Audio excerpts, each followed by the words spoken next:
მოდი ვიმსჯელოთ ყველა გზაზე, რითიც შეგვიძლია მომხმარებლები მოვიძიოთ. იმიტომ რომ თუ გაქვს ბიზნესი, ანაპირებ ბიზნესის დაწყებას და მომხმარებლებს ვერ იზიდავ, მაშინ არ აქვს მნიშვნელობა, თუ რამდენად კარგ მომსახურებას ამ პროდუქტს თავაზობ.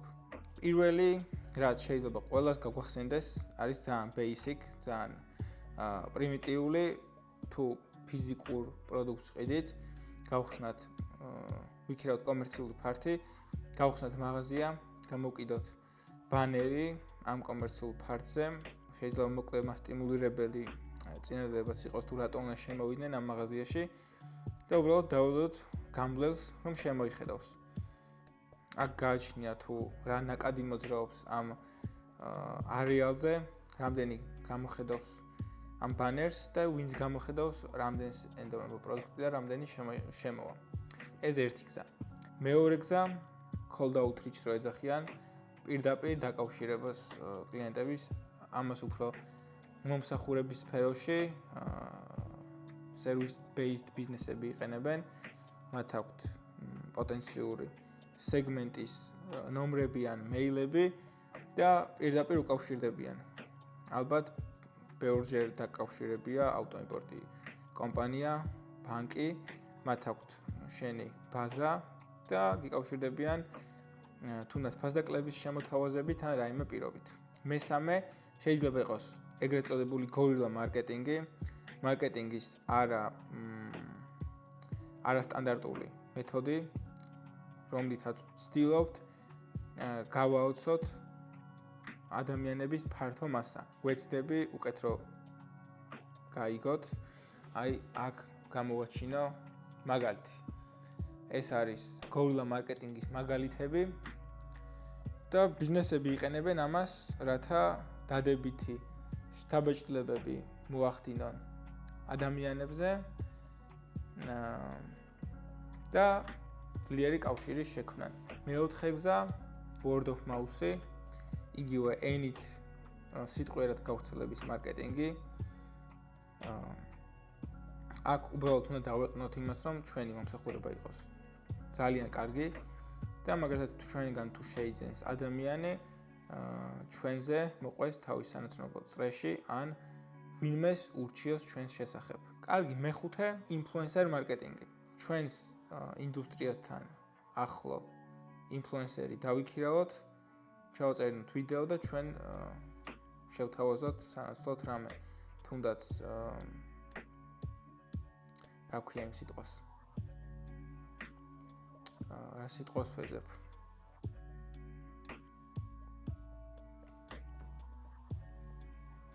ნახოთ ინტერნეტში. გითხოთ ChatGPT-ს რა სიტყვას ვეძებ.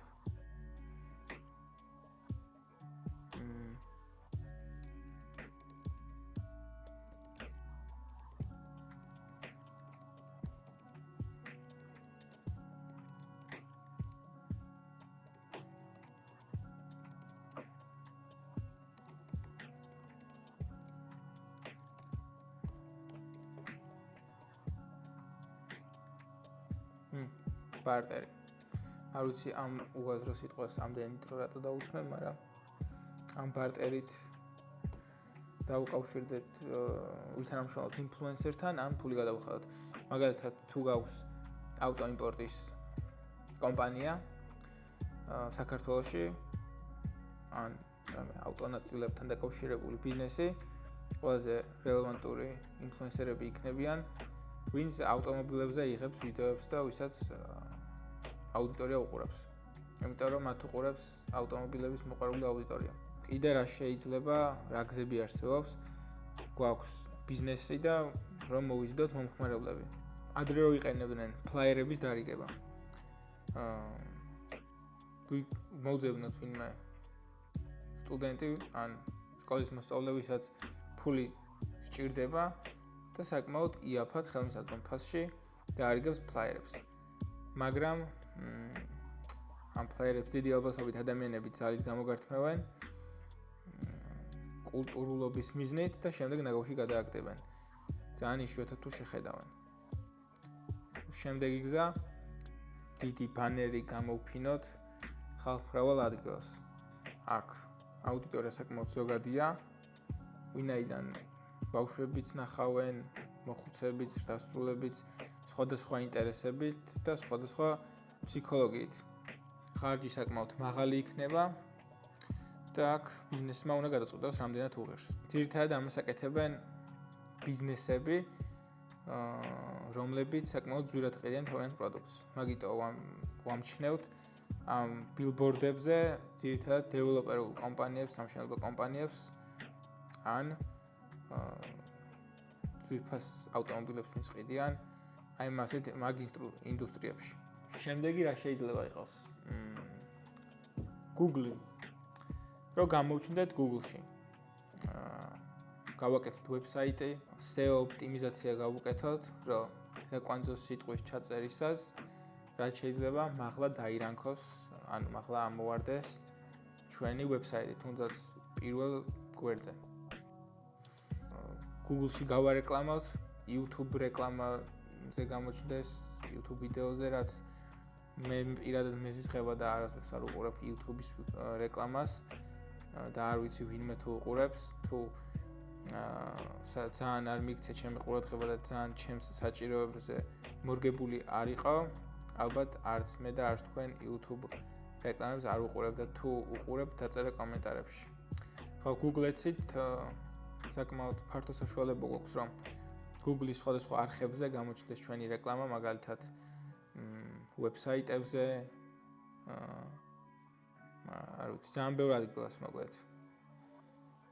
შემდეგი არის ჩემი პირადი აზრით დღესდღეობით ყველაზე ეფექტური სოციალური მედია მარკეტინგი. დღეს ადამიანების უდიდესი ნაწილი ატარებს სოციალურ მედიაში თავისი დროის ძალიან დიდ ნაწილს. სკროლავენ დილით, შუა დღეს საღამოს და ამ სოციალურ მედიის ალგორითმისია, რომ რაც შეიძლება პლატფორმაზე დიდხანს გაგაჩეროს, ასე რომ ყველაზე კარგი გზაა თუ უნდა ბიზნესს რეალურად ბრენდი ააშენოს და ყურადღება მიიპყროს. ეს ყურადღება კი გაყიდვებში გადაზარდოს. სოციალურ მედიაში კონტენტის სისტემატიური დადებით ყველაზე დიდ შედეგს იღებენ ადამიანები მსოფლიოს გარშემო და ამას არაერთი სტატისტიკა მოწმობს.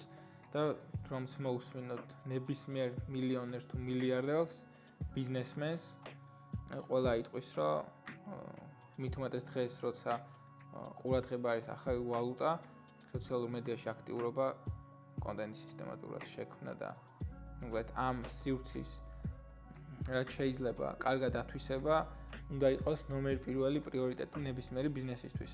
ხოლო თუ გაქვს ბიზნესი ან სტარტაპი და გჭირდება გამოცდილი სპეციალისტების გუნდი, გრაფიკული დიზაინერი, ვიდეო მონტაჟე, რეკლამის სპეციალისტი, ვინაიდან ამ სპექტრებით დგება სრული სოციომედია მარკეტინგი. კარგი შინაარსის ვიდეოს აზრი არ აქვს, თუ კარგად არ არის დამონტაჟებული. კარგი გრაფიკული დიზაინი თუ არ არის გაკეთებული. კარგ პოსტს კი აზრი არ აქვს, თუ სწორად არ არის შენი რეკლამა გაშვებული. თუ არ გაქვს ფანელი შექმნილი. ფანელში გულისხმობთ ცივი აუდიტორია, რომელიც საერთოდ არ გიცნობს, მათთან როგორი კომუნიკაცია უნდა გქონდეს.